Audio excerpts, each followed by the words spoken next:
Sex does not own a ladder. Sex, what you call love, romance, hand-holding, boy-girl contact, does not own a ladder. It has no inspiration or aspiration, whatever. Let me tell you what it does have. It has memory. When you think about anything connected with sex and sweethearts, I will tell you what you're doing, and you know it. You're thinking today the way you thought yesterday. Maybe a little sadder, right? Nothing has changed. Your nature hasn't changed. And all of you, both you men and you women, therefore, suffer not only from memory, but from another part of your mind, which is called, heaven help you, it is called hope. When you think about any area of male-female relations, it's the sex act itself, anything, I want you to know that you never do anything original. You never do anything new. Now, if you're thinking in the basement of your mind, low level, if you're thinking from there, how do you expect the result to be anything higher than that? Please, remember the fundamentals that we talk about here and connect them with the subject of sex and sweetheart. My dear lady, you and your dreams of the knight in the armor. You always get someone who falls off the horse, right?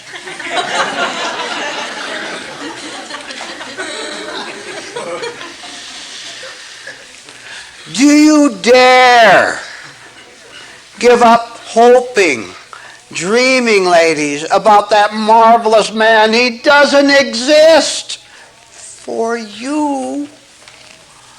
And you, and you, and you, and you. He doesn't exist for you. You're going to get someone who is you. Pretty terrifying, isn't it? That what you're going to get is a man, oh, good heavens, a man who thinks on your level. You know what you won't do? You won't know your level. You won't know that you hope, ladies, you hope to find a man who is nobler than you are. How would you ever recognize him?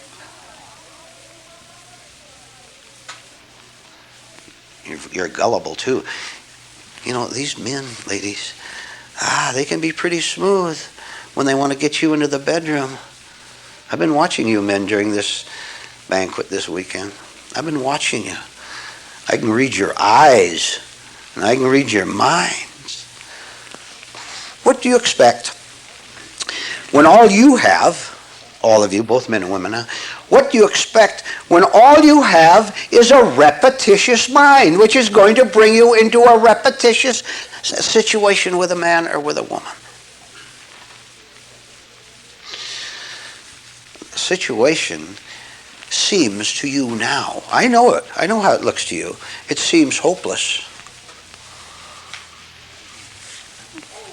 Something outside of sex, love, romance, marriage, hand-holding, smooching,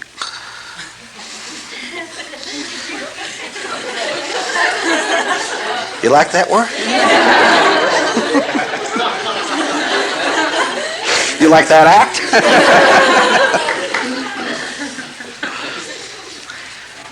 Something higher than that is going to have to control your life.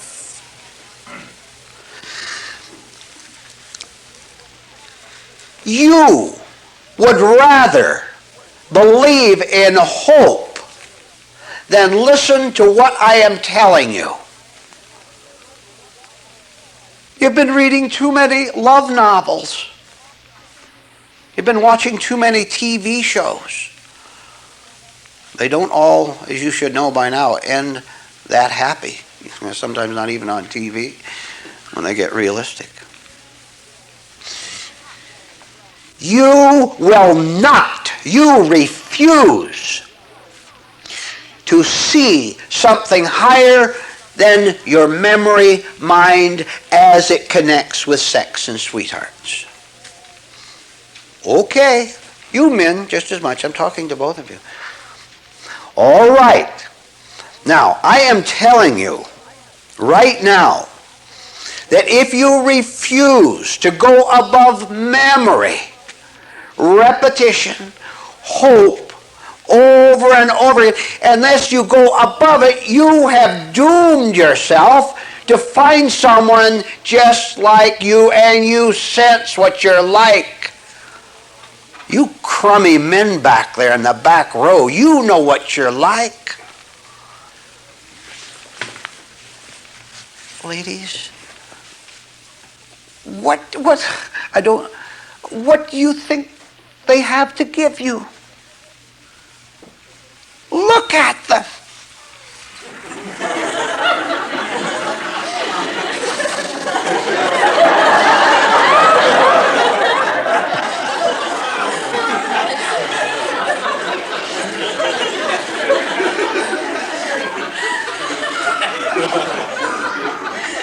Better yet, don't look at them.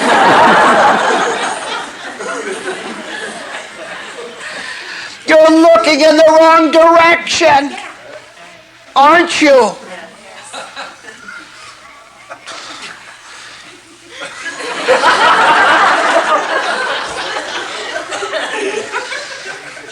Every one of you ladies here can look at any man out there, give him a big, beauteous smile, and he'll fall down like, right? He's so hungry for the wrong thing, what he calls love. The slightest gesture of even friendship, and he goes crazy. And he'll watch you out of the corner of his eye as you dance around, as you walk around. Won't you men? Haven't you been doing it? You men might as well understand. You're in a different place than you've ever been in your life before. You are being watched. And all it takes with most of you is one quick glance, and I know the whole story. You don't have to look very long to understand what's going through your men's mind. And also, you men, I'm talking to you now, you even think that you're clever enough to make it a quick glance so that no one sees you. You can help yourself by knowing that in this room, sorry men, something is more intelligent than you are. And you're not very intelligent to begin with.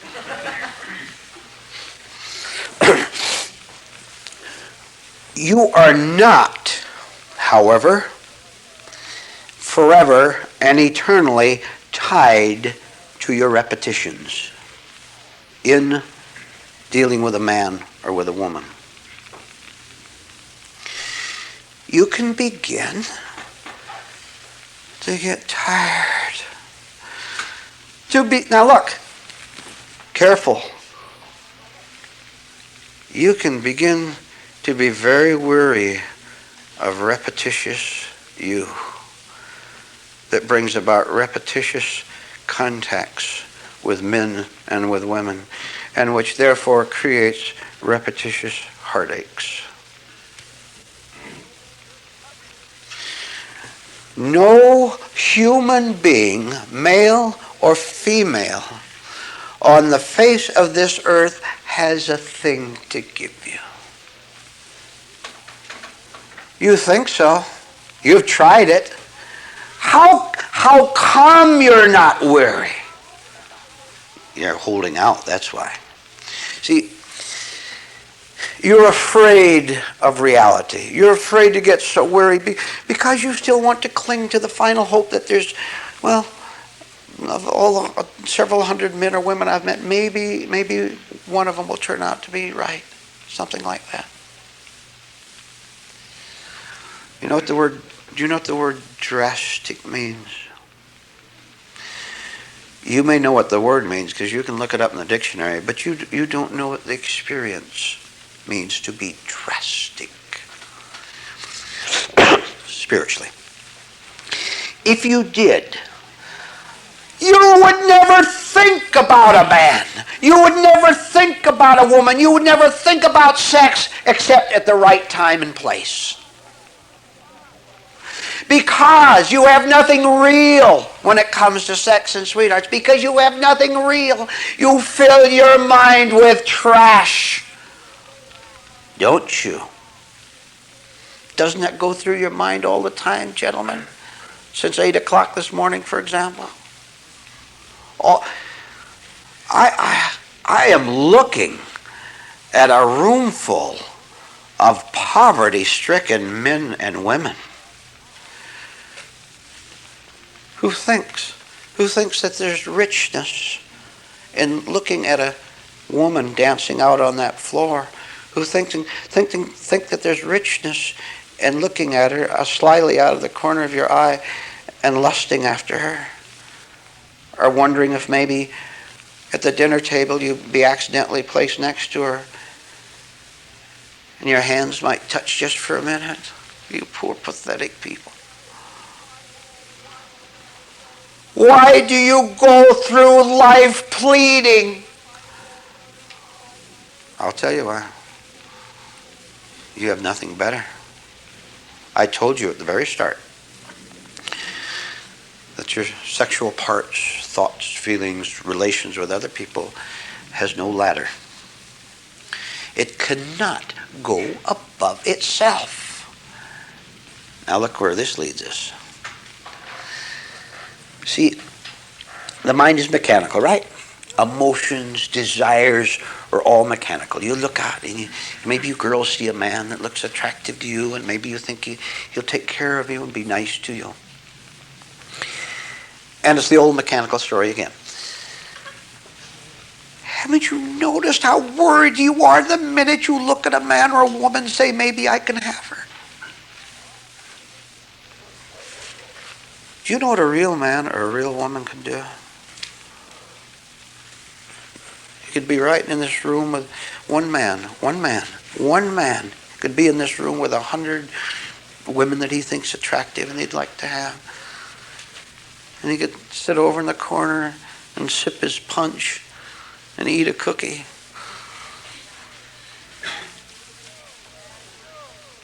And refuse. Do you understand? You cowardly men. You pathetic creatures. You go into dreams about that situation that I just set up.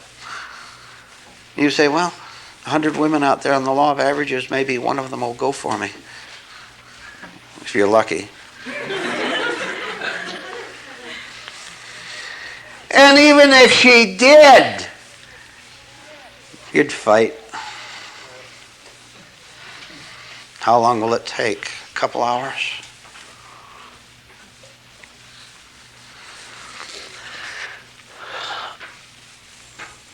You cannot, listen, you cannot change anything connected with sex and sweethearts and romance and marriage and so on. You cannot do a single thing about it. All you can do is go around in the familiar circle, never having a new thought toward women, toward men. Never having authentic confidence. You know what confidence is? Let me tell you what confidence is before we miss that. You listen to this. Confidence is nothing more nor less than the spirit of truth.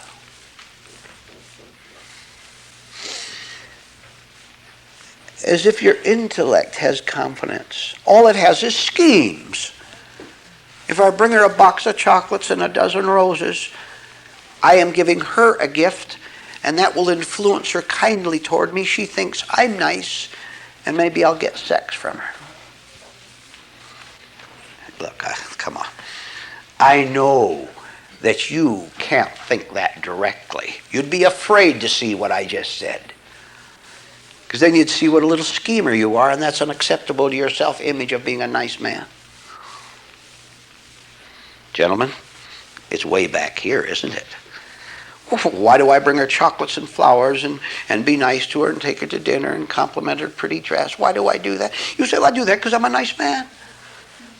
I'm a proper suitor. Where'd that word come from? Courter.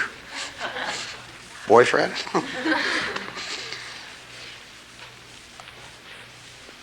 That's what a man does. He's nice to a girl. Well, I'm being nice. What do you want, man? She knows. You think women are that stupid? She knows. All right.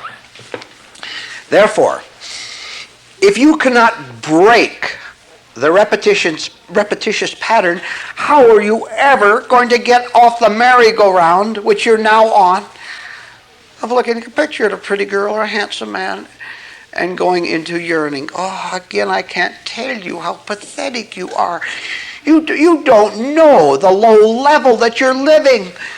And until you see it, you will not have the inclination, the spiritual ambition to climb to a higher level.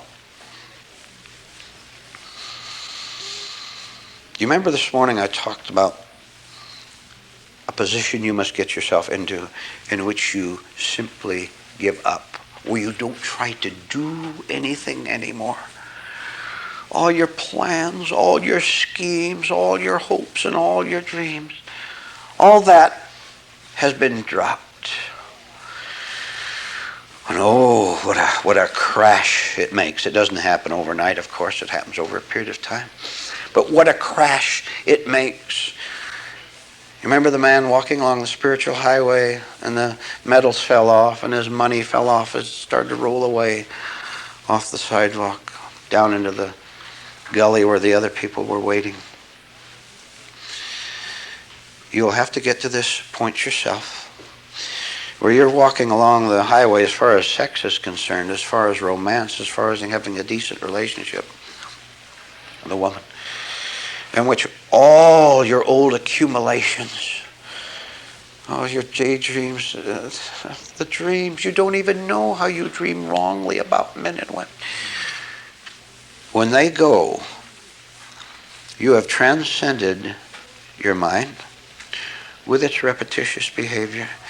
And you are not trying anymore to get anything from a man or from a woman because you have put God first. Then, and only then, gentlemen, can you sit off in that corner over there and sip your punch and look at those 100 pretty girls walking in front of you and just know that they are there, period. It doesn't go any farther than that, because you know better than to fall into the same stupid trap again. When are you going to learn to stop falling into it?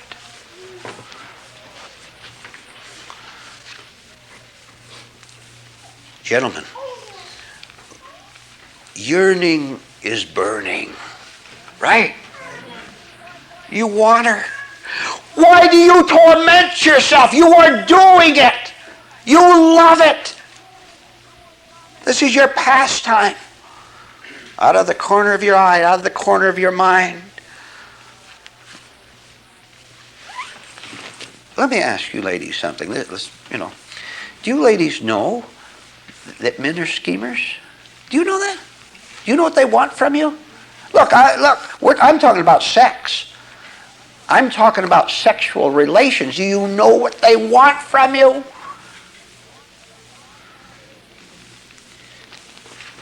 Ladies, you need never, ever surrender yourself to a man sexually in thinking that it's going to do a thing for you. It won't, and you should know it by this time.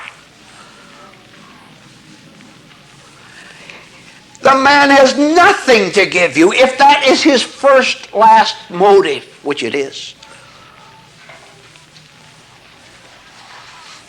See, where's your common sense? I know where it is. It's pushed out the window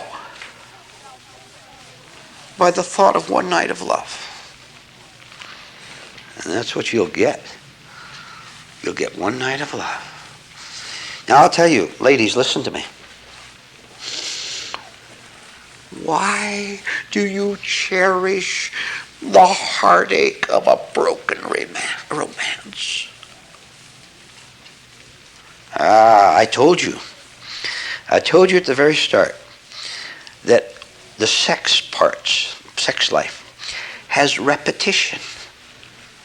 Think of the men, come on, you don't have to say anything, you don't have to raise your hand. Think of the men, ladies, that you've been involved with ever since you grew up a little bit. Think of all the men you've been involved in. Every one of them, I don't care even if you're married. I know that. I know there's no difference even if you're married. Every one of them resulted in pain, wishing you were out of it, that sort of thing, wasn't it? Now you know this. You are not that stupid in that area. You know very well that getting involved with him is going to end up the same way. Now you try to get out of it, ladies. You try to get out the fact that you are indeed in love with the cycle. Boy meets girl. Boy and girl fight. Boy and girl walk away from each other. Girl cries, man gets mad, or whatever it is. I've given you a tremendous clue, ladies and gentlemen, too. See, there's something quite wrong with you. Now, try to make a leap, because I'm going to make a leap in my words. And this connects very much to the subject of sex and sweetheart. It is absolutely essential, if you're ever going to straighten out your relationships with the opposite sex, it is essential for you to look and to see and to understand that you are a lover of hell. Well, what would you call the tears after the breakup, which is inevitable? What would you call it? Heaven?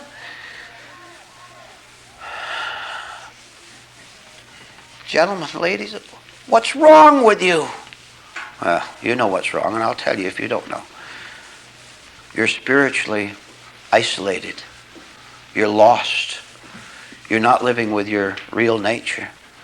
There's something in you that is wandering out there, and oh, how that lost nature thrives on the excitement of meeting, fighting, and walking away from each other.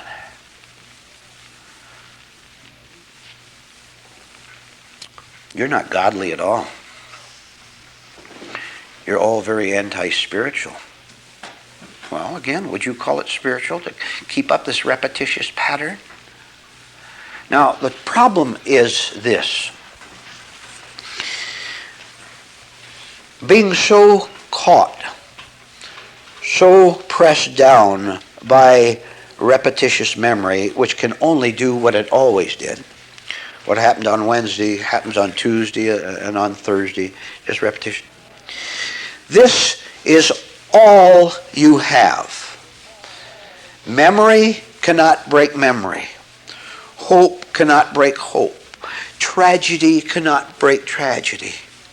Heartache cannot break heartache. Eh? Will you then dare to walk against the crowd of thoughts in your mind? 100,000 are coming out of the football stadium, right? and you're out in the parking lot, and you remember you left something valuable inside. It's you against 100,000. Now look, you turn around out in the parking lot, and the first man or woman comes towards you going in the opposite direction. A very small glance from him or her of disapproval can make you turn around and start walking back to your car, right? If there's 100,000, that leaves 100,000 less one to keep going. I'm looking at the clock. It's 20 minutes after 2 on this Saturday afternoon. I highly recommend that you don't waste another minute. That you turn around and start walking regardless of the consequences. That's not up to you what happens. It's up to you to start walking. So, that maybe sometime, gentlemen,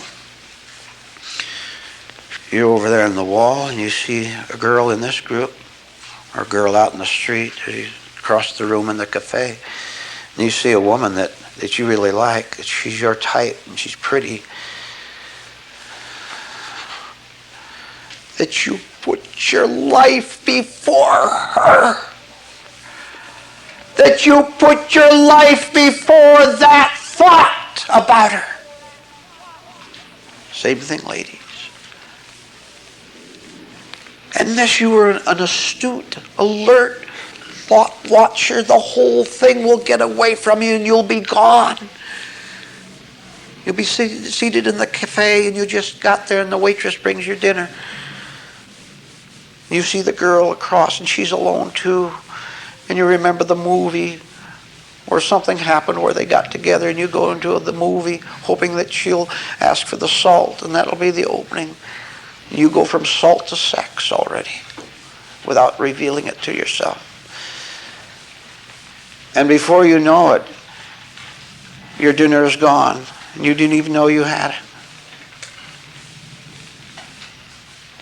Because your mind wasn't here, your mind wasn't now in the dinner in front of you. You might try eating consciously sometime. Instead of like the cookie girl this morning. Who ate it unconsciously. I'm giving you the beginning system for breaking the pattern. Breaking the pattern will put you in great agony. Oh, my imagination about that girl. She's got dark hair. She looks pretty. You scheming rascals out there. And she looks weak. She's got a weak look on her face. And that's just what you want, isn't it? Ladies, don't you forget that there's something very animalistic about those men. They're looking to take you. Well, what do you think they have to give you outside of an evening? Or maybe outside of marriage, maybe even? Or paycheck every once in a while? I think, this is it. You've got your time zones mixed up. You think, that's it? Sure. You think that you're in this life to live a happy life with a man. You understand, let me change it real abruptly. It's not wrong to want a man. I'm talking about the kind of man you're going to get and have got, huh? Nod your heads, every one of you. You've got your time zones mixed up. You see, there is such a thing as a spiritual order of progression. There's such a thing as first things first. First thing, second thing, third thing, and so on. And ladies, a man is maybe about 50th. Where are you putting him? You think he's the answer to your problem? Let's see. Have you ever had a romance with a man, ladies? And there he was, right with you, and a pang of loneliness went through you? There he was, facing you, right across the dinner table, and you felt lonely. You know why that is, by the way? Because you don't have any strength in yourself, and 5 minutes after meeting him, you know that he doesn't have any. Make that 2 minutes. Because you caught him looking at you, hoping that you had strength. Let me give you some very definite advice, ladies. If you ever see a man looking at you for strength, pick up your purse and run out fast. Leave him to pay the check, of course.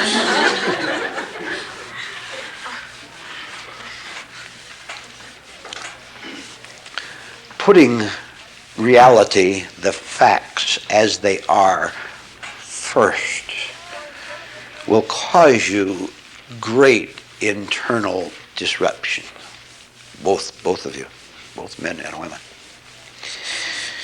You won't want to go through it, but when you do go through it, the marvels that will be revealed to you, and I'm not getting poetic, I'm getting factual, where you are a real man.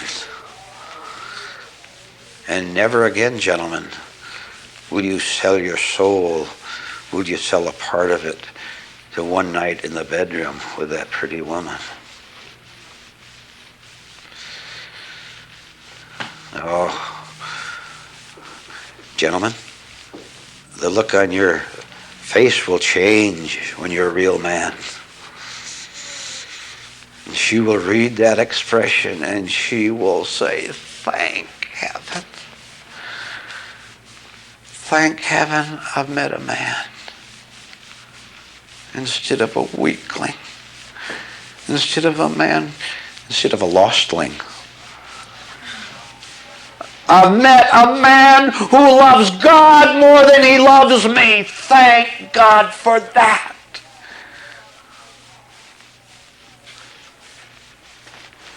You're not going to recognize him until you're on a higher level yourself. How are you going to know him? All you know is idiots. Idiots attract idiots. Right? Well, past experiences.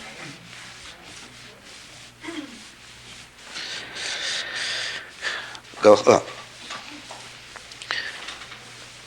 It seems that there is something bad about pain.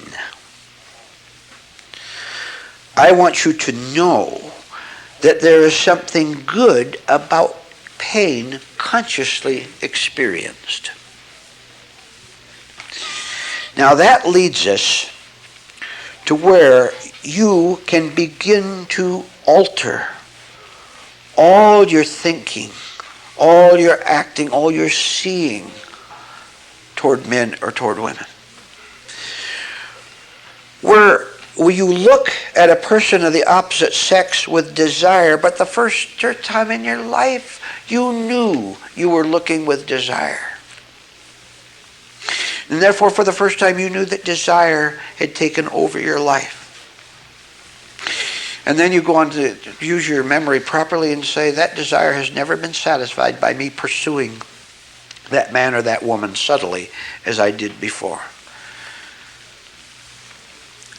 Pain in relationship to a man or woman consciously experienced is a totally different kind of experience.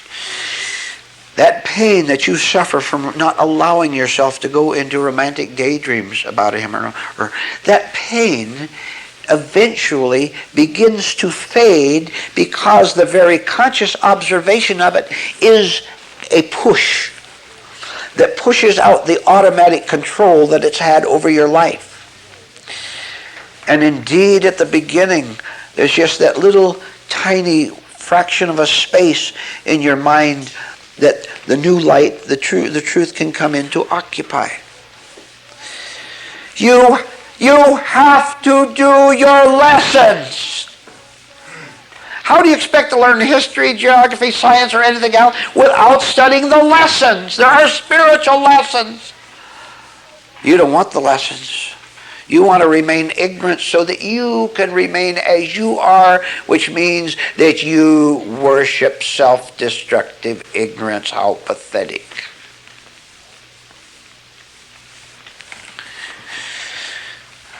Again, as our time is about up, understand 2 or 3 summary points. 1, you can't save yourself. Yourself, what you call yourself, is the repetition, the swirling of the same thoughts. They go and they come back again, the same level, the same nature of the thoughts.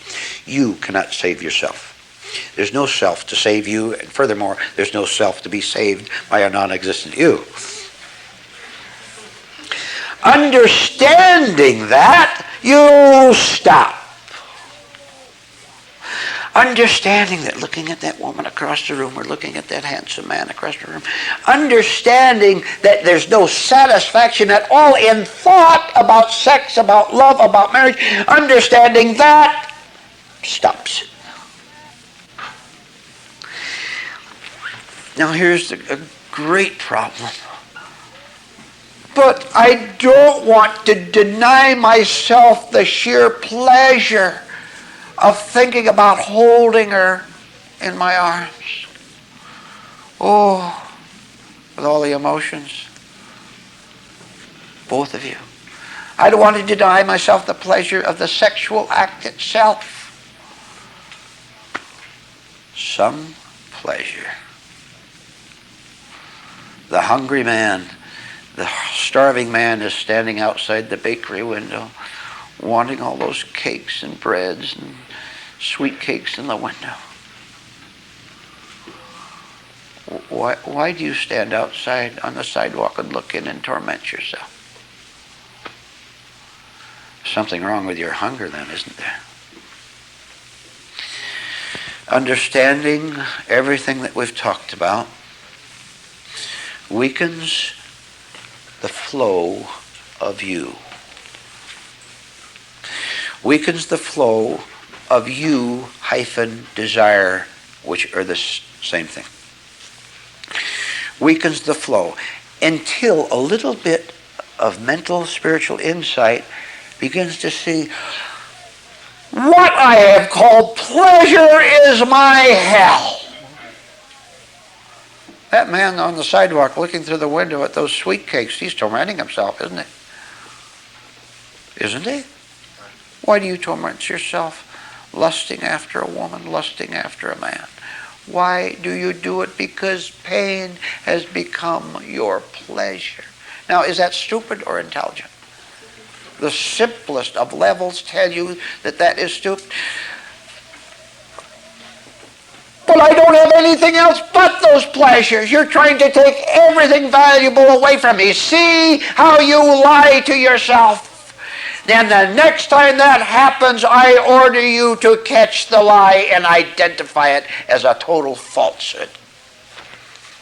Even if you can do it, oh, please listen, even if you can do it weakly at first. This talk that you've heard this afternoon is very, very frightening to the sex devils. To the devils that control sex, that work with you through your sexual parts. A good deal of hostility has been aroused in the sex devils in both men and women here today. That's part of the voices talking to you. And they'll try to lie to you. As a matter of fact, they have lied to you throughout this talk. I know that, because I know how your minds work. I am telling you something different. I want you to be aware of the lies that go through your mind after the talk.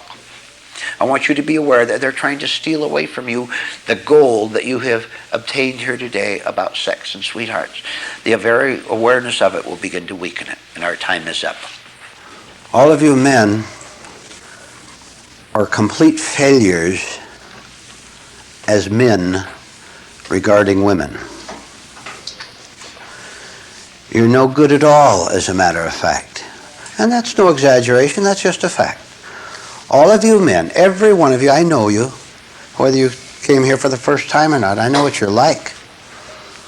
I know the extremely low level of masculinity in this world.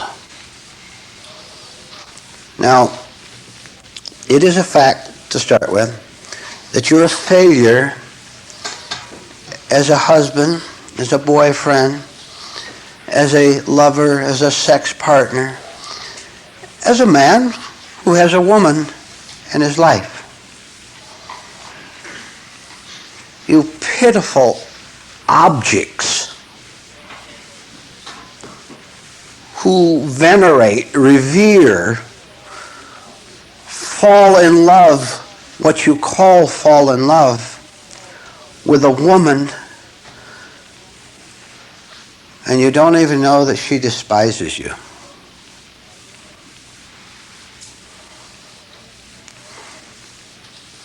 You have all these, you men have your romantic ideas too, just as the ladies do. You have all these romantic ideas as to how nice it would be to have a woman on your terms. Do you know what your terms means to her? Do you know what it means to her? Well, after about 3 days of knowing you, it means another experience of being trapped, indeed of boredom, and of disappointment and shock, which is her fault, by the way. She should have known better than to get mixed up with you in the first place. To find what you sense but don't know what to do anything about, which is that you are a fake. Do you ladies understand that a man does the same thing you do in his romantic daydreams? You dream about the nice, strong, good-looking, and strong man, strong inwardly, you understand?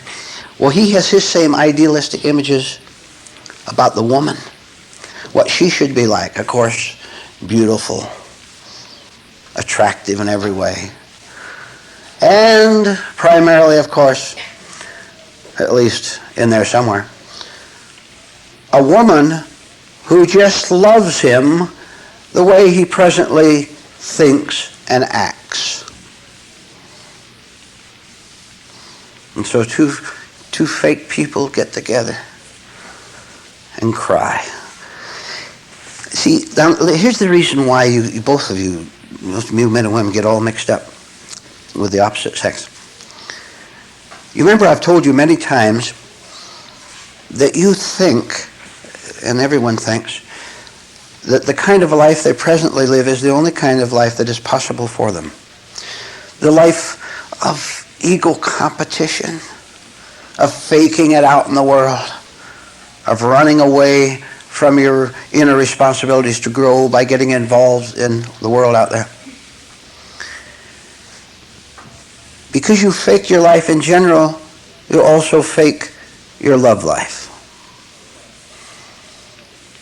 Now, I want you to listen carefully, both of you, because it applies obviously to both of you, what I'm going to say to you next. Because it's one of those things that is so clear you can't see it. Did you consciously notice this wall here today? You didn't. You looked, but you didn't see. You could do it right now if you want to. You can look and know that you're looking at the wall. You can see what it's like there, the color, the lines in it, and so on. See, there's a difference now. You are looking at something consciously without just glancing around the room. Up till now, you have made a dreadful assumption. Unless you correct that, the repetition will continue, or you'll meet a woman, gentlemen, and you'll have a little sex maybe, or a little marriage maybe, and you cry. Now here it is, and I'm going to illustrate it for you so you won't miss it. A man's walking down the street and he doesn't have any money. And he sees a big factory there, and he sees some workers coming out and they're counting their paycheck.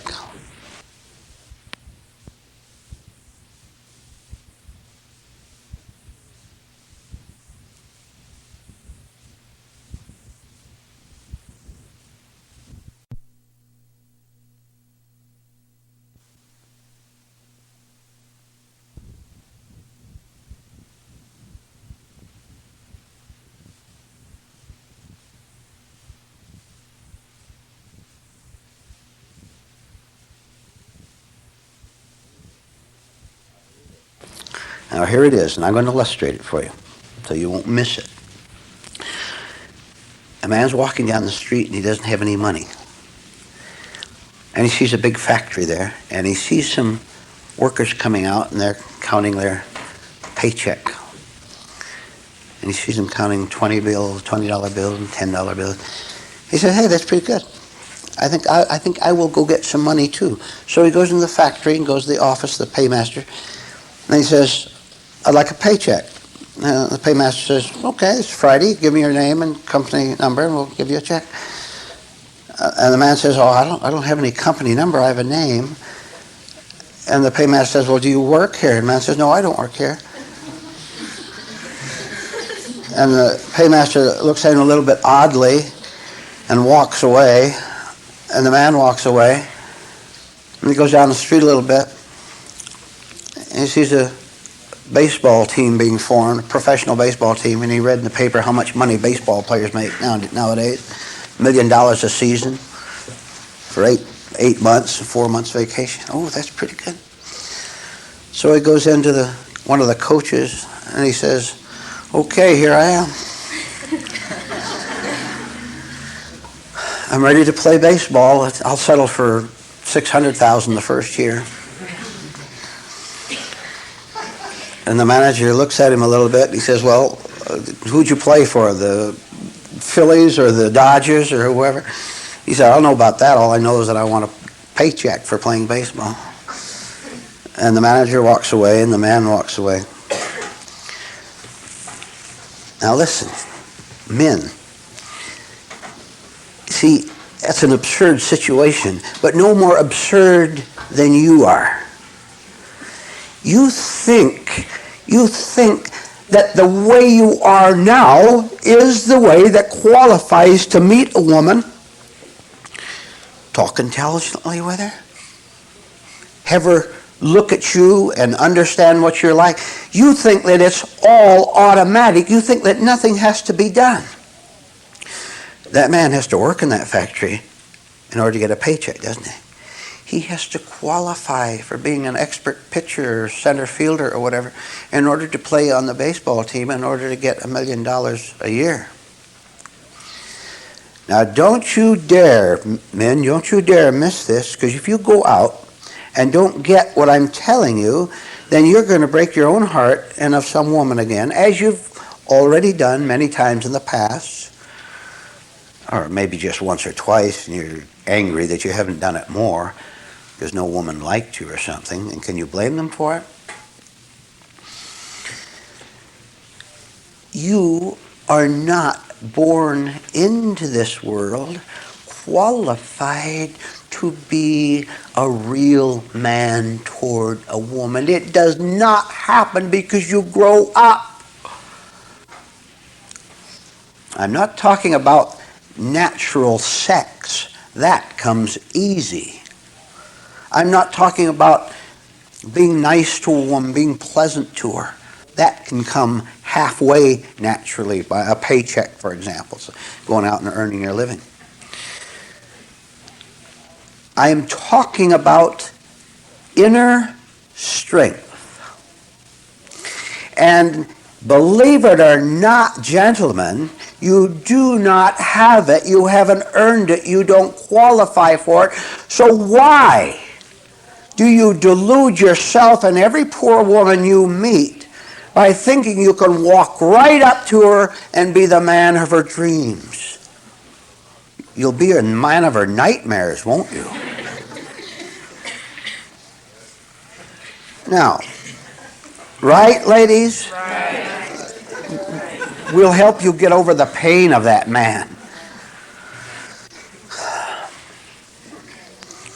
You know that you are not born spiritual, right?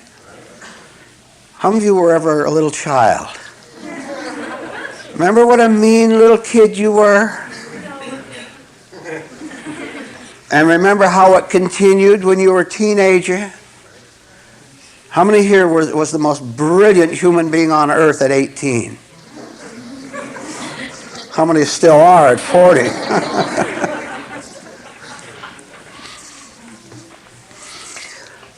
I have said it before you, and already, gentlemen, your daydreams and your watching of romantic movies and reading romantic novels, already that has overcome the logic that I have given you that you have to earn the right to be a decent man toward a woman, and only then will you ever have a right relationship with her. Let me emphasize a point. And all these ladies here will sense the rightness of what I'm talking about, even though they might not put it into words. Do you know why she wants nothing to do with you? Because she takes one look at you, that's why. She looks at the, look, look, see, there's something intuitive. And when she can look at the man, especially when he doesn't know she's looking at him, he's sipping the coffee or reading the book or whatever, and she looks at him, she can read his face, of course, not through any sheer brilliance or anything, it just comes naturally, because she is eager to look around and maybe find a man, this isn't easy, to find a man who has strength. Not finding him because he's not out there like you are, men. She settles for him, which is her mistake. That's her mistake. Any women, you settle for a weak man, whose fault is it? It's after a few weeks or a few days, you wonder how you were so dumb. Could have been so stupid as to get involved with him. All right, let's switch it to the woman's responsibility now for a minute. But I want a man. No, you don't. Not first. You want a man somewhere down the list, maybe 20th.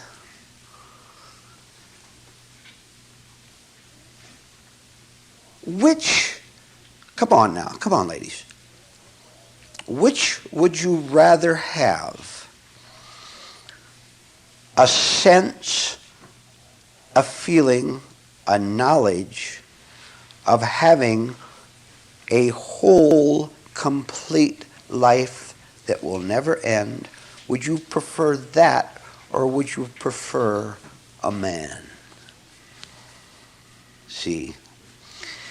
Now, intuitively, to use that word, you really know the answer to that, but it's covered up. Because you say, wait a minute, don't talk about eternity, I'm living in time. Don't you understand eternity is now?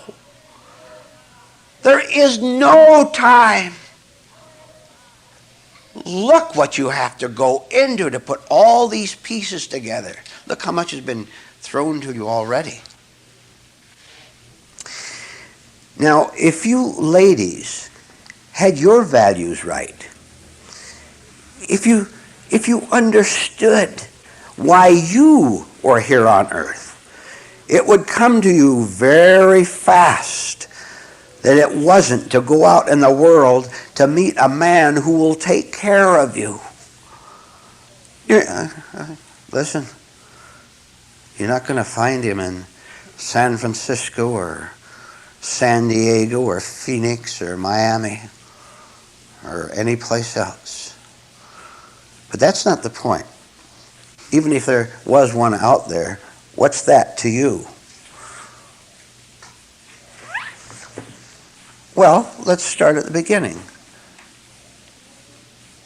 What do you want out of life? Practically every woman on earth will answer that. Well, a little security, and I want a man who'll take care of me, a man who'll be nice to me. That's what I'd like.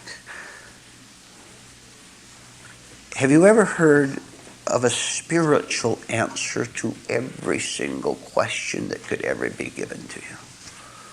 I assure you that there is a spiritual answer for every question. And I'll tell you what it was, and it's not original with me. It is, seek ye first the kingdom of heaven, and all else shall be added to you. Now, seeking the kingdom of heaven does not mean to seek Bill or Tom or Eddie or Sammy.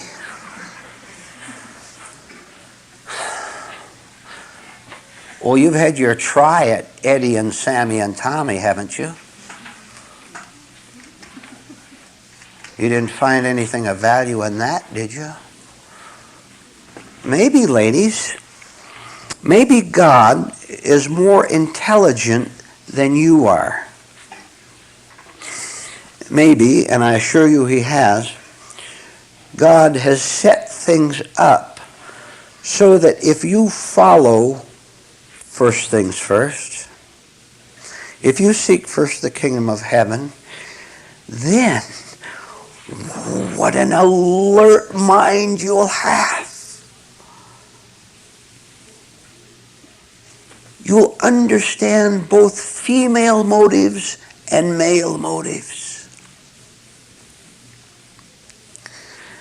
You have such foolish, idealistic ideas that a man wants the same thing out of a relationship than you want. You want security. You know that. You want a strong man who'll make the decisions, and that's not wrong. That is absolutely right for you to want that. But you not understanding the whole story, you not seeing that.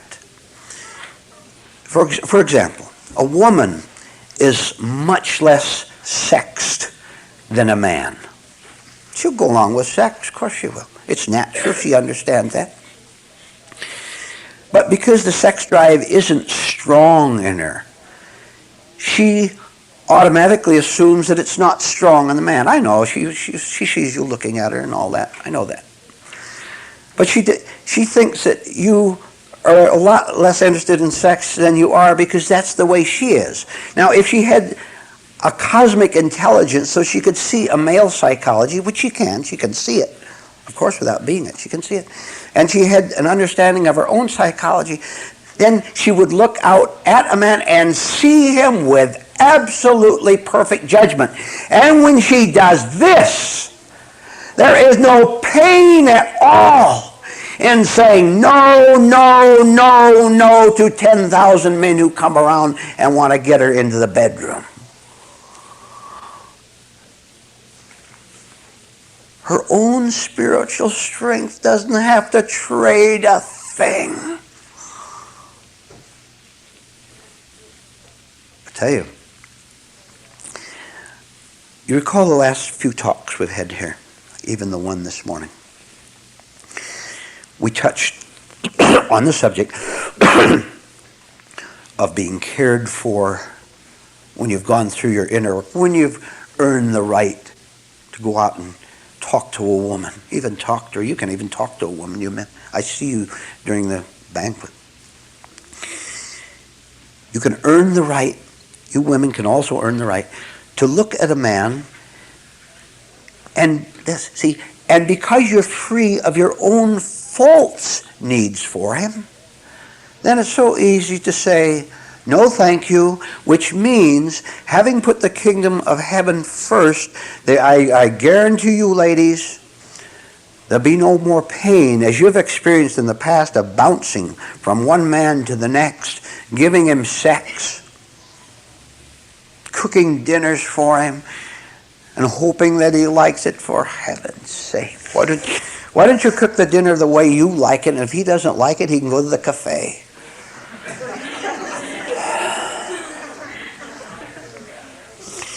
Always so nervous that you're going to lose him. Why don't you try it sometime? Why don't you consciously lose him? You know what he'll do? He'll camp on your doorstep day and night. Once he sees that you don't want him, all his stupidity and arrogance is going to fall away and he'll come back. Don't let him come back. He is a kid. Don't you dare let him come back. Any man who's arrogant in the first place, and then because you show a little spiritual strength, and he suddenly, hey, maybe I'm going to lose her. I threatened her with leaving her. She's threatening to leave me. I better change my act. Never mind what his act is. You close the door and don't you answer it anymore. If you, after saying no to that man, that idiot, he doesn't even have good manners. He can't even talk cleanly. You put up with that. Don't you ever put up with that. Don't you ever again put up with bad manners, with rudeness, with anger, with arrogance, threats. Don't you ever again in your life put up with it. That big lunk will collapse in front of you. And aren't you glad to see what a kid he is? A dangerous kid. Aren't you delighted to get rid of him?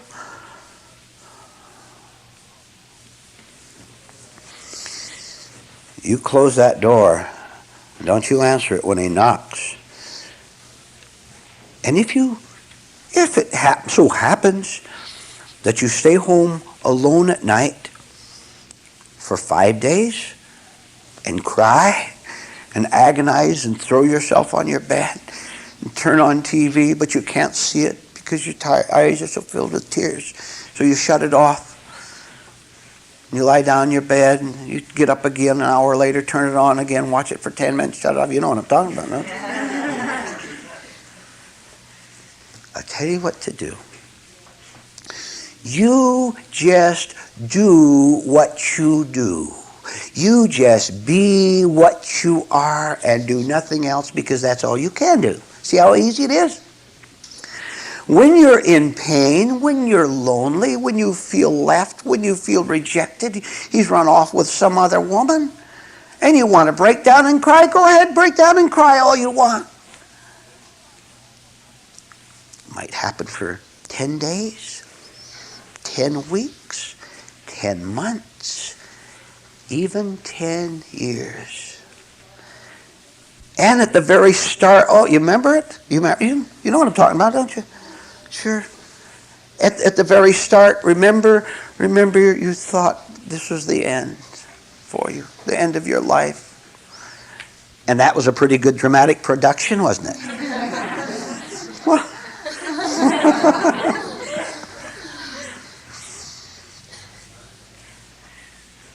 isn't it strange? The man with the mustache left on Monday, and on Tuesday the man without a mustache come along, and you wondered what you ever saw in a mustache.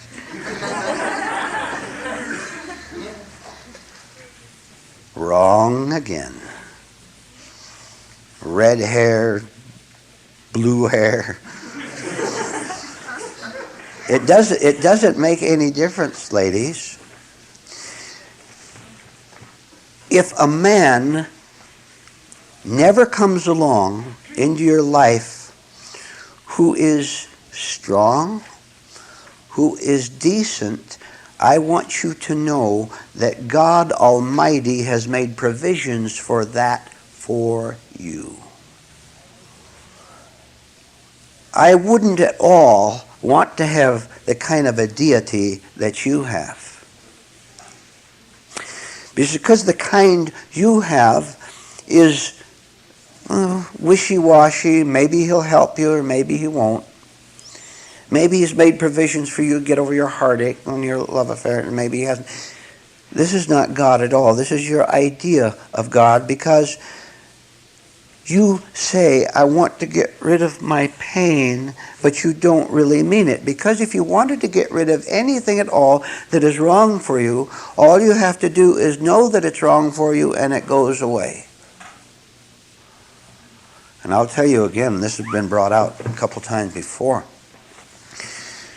You really don't want the man back. You want to get rid of your own ache over having him gone, don't you? If you had no pain over him leaving, would you ever think about him leaving? Would you ever say, why did he leave? You wouldn't even think about it at all, would you? Your mind would be free of him. As you grow, ladies, as you begin to get strong into the right way, I'm talking about spiritual strength, your very discernment of different men that you meet, you scan them. And that very looking at them, talking to them briefly, contact with eyes, that your spiritual scanning, looking, is also a message to him. The weaker you are, the more you're going to attract a psycho, a mama's boy, and everything else undesirable. Because he is watching you watch him, and he sees how your eyes lingered about 3 seconds too long as you passed each other in the hall, and he says, an opening. And he'll go after you. All right. But you have understood everything we're talking about. You have put the kingdom of heaven first. You understand that everything we talk about connects with love and sex and romance. Absolutely. Everything we talk about connects it, because it connects with the raising of your level of being. So you come into a room like this, or down at the office, or wherever you go, and that man over there, and that man over there, and that third man over there, they look at you.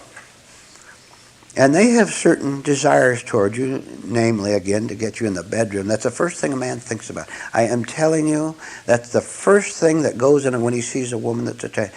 Can I get her in the bedroom? He can't admit that to himself. And you girls, you're so shocked at hearing that you can't admit it to yourself. You get it right down right now. That's the first thing he wants. You go about an oblique route, of course, to get to it, the dinner or whatever. That's where he's heading for, ladies. But you have grown a little bit. And the way you conduct yourself, the way you look at him, there is such a thing as a spiritual manner. And a woman can have it or a man can have it. There is such a thing as a spiritual way of talking, of answering someone, even of gesturing.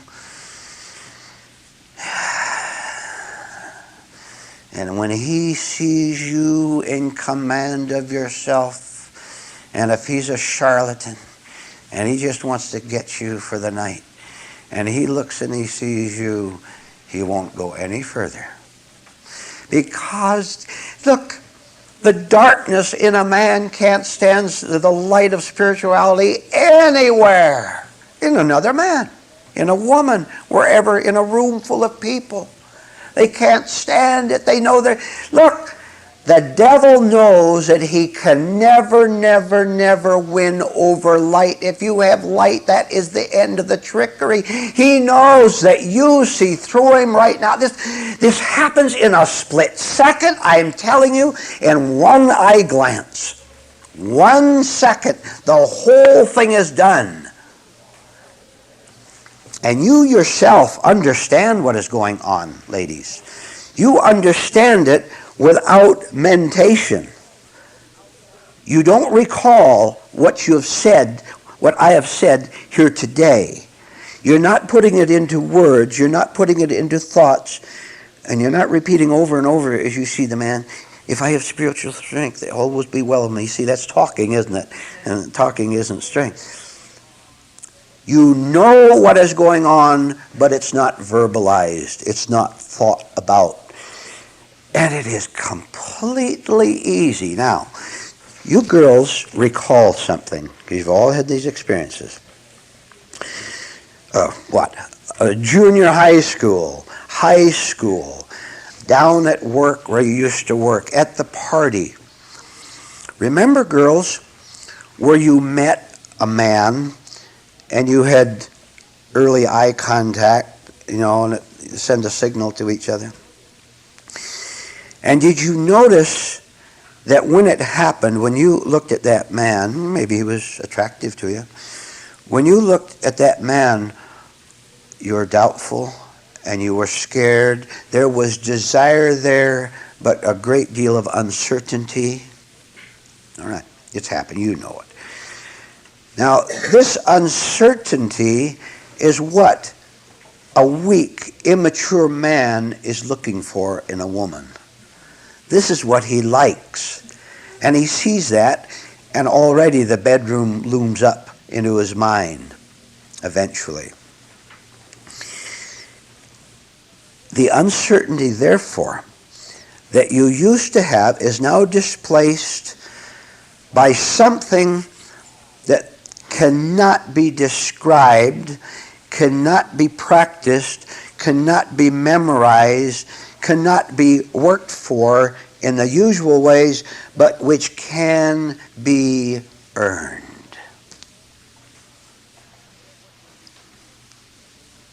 What do you do in return for it? Well, for one thing, ladies, you drop everything that is secondary in relationship to a man. Wanting a husband, wanting a boyfriend, wanting to have someone to have dinner with you. You don't want to eat alone, having a companion. If you put that first, which you have done, you will get what you have got. You want more of that? All right. If you sacrifice your desire to have comfort from a mere man, if you give it up, that is the earning part. That is the qualifying part. So that there is something in you that has a higher yearning than the man. There's something higher that says, I'm going to try and see what happens if indeed I do put the kingdom of heaven first, and see if there is a change in what happens to me when I go out into that world of men. And I know that it will. If you enter any relationship, ladies, with a man in which you have the doubt in your eyes and you have uncertainty in you, that is an absolute sign that there's going to be a wreck down the road there somewhere. As long as you yearn for a man, you may get a man, and you will have the usual pain, and heaven help you if you get hardened into the habit of loving the breakup, the inevitable breakup. Because this will be your repetitious pattern for the rest of your life. What is different then from entering a relationship as you've usually done it? What is different is for you to say, let me stop right here. And let me see, talking to the ladies in particular just for now, let me see when I look at a man that I hope I can get him. Let's see, I did that when I was 20. I did it again when I was 21 and 22 and 23. And every time the prediction that the man in the chair up there made came true. And one way or another, it ended in disaster for me. So I'm going to see where I am making a mistake in the yearning to have a man. How would you like to have a man on your own terms? Not on the terms of your neurosis, but of your matured spirit, you can have him.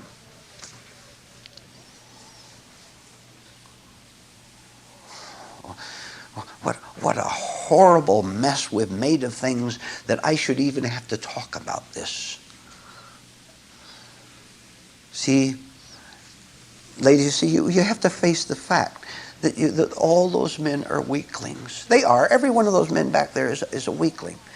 Now, that is their problem. Don't you make it your problem. I'm talking to you about being spiritually strong so you don't fall for their human weakness. This is what I'm getting at. Now, whether you know it or not, and we'll stop with this,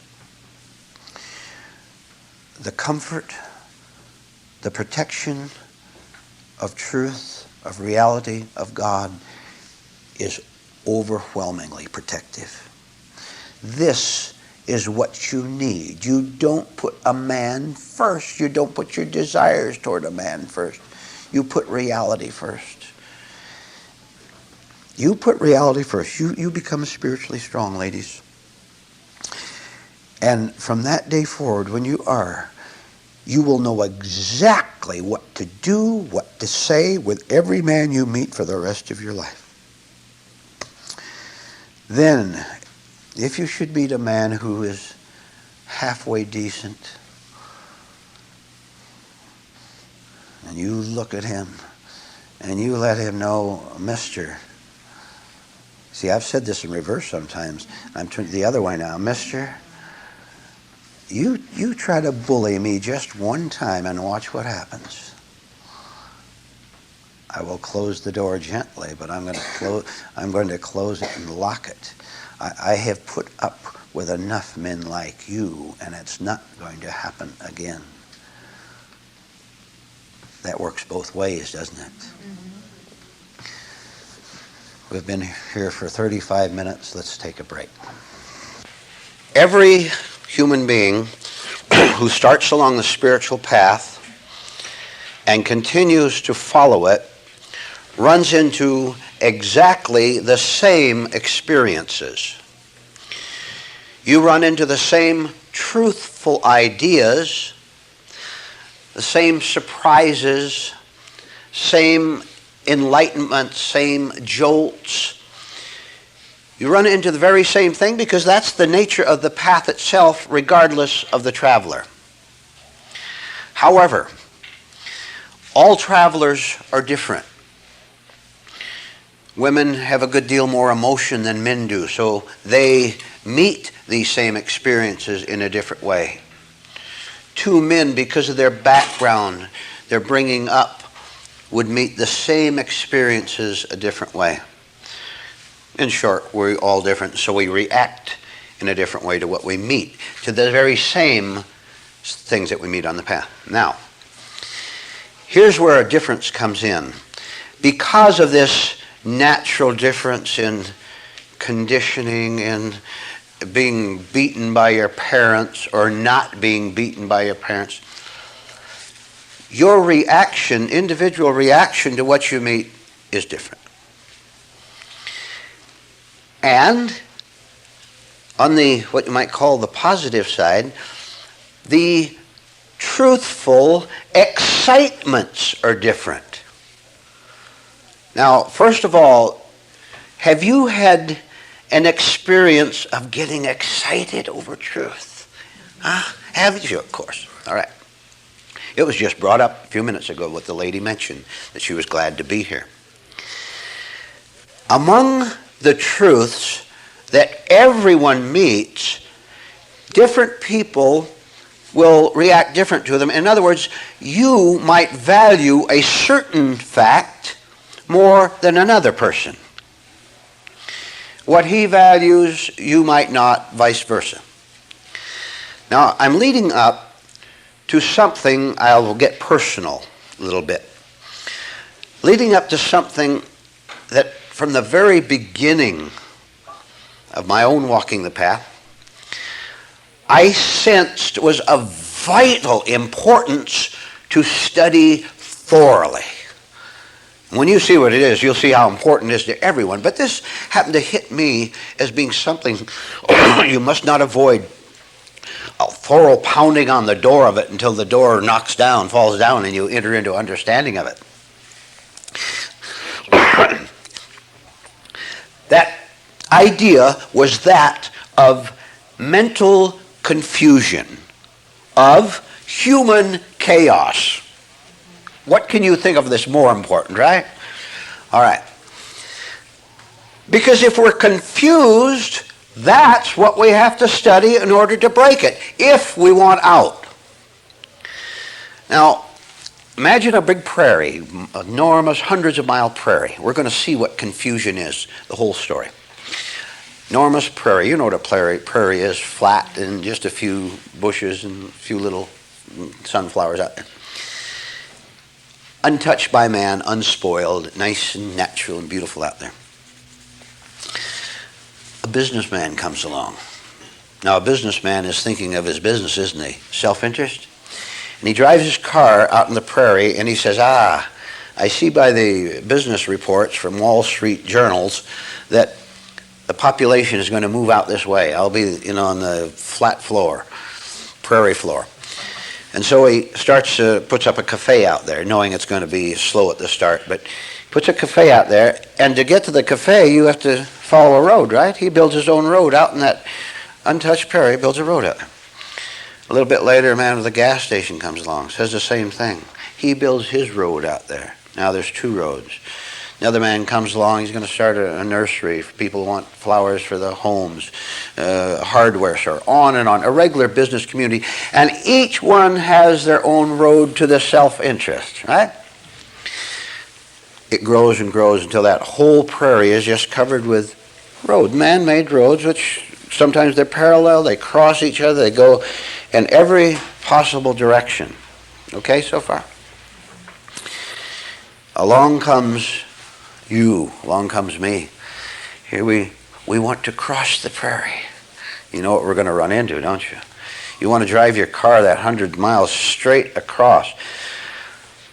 See, nature is compliant. It yields so easily. We're so suggestible. So here's this spiritual traveler, this human being who wants to drive straight across the prairie. You know what he's going to do? When he comes to that very first road with the little banks on each side, he's going to follow it, isn't he? Naturally, you see, apparently it's going somewhere, and he hopes that it's going to go across the prairie. And where does it end up? At the gas station. So he says, I'll try another one. It ends up at the cafe. The next one ends up at the movie theater or whatever. Till the whole prairie is covered with one road, which, see, it can't occur to us when we're young. It really can't. To make our own roads. To defy all other roads and do what we have to do to reach the other side of the prairie. Now there's one difference. If you want out, if you want to get to the other side of the prairie, you know what the word defiance means? All right. You read about social defiance in the newspaper and on TV, and it's all mad. It's sick. You're defying whatever has robbed you of peace of mind, of quietness, of understanding.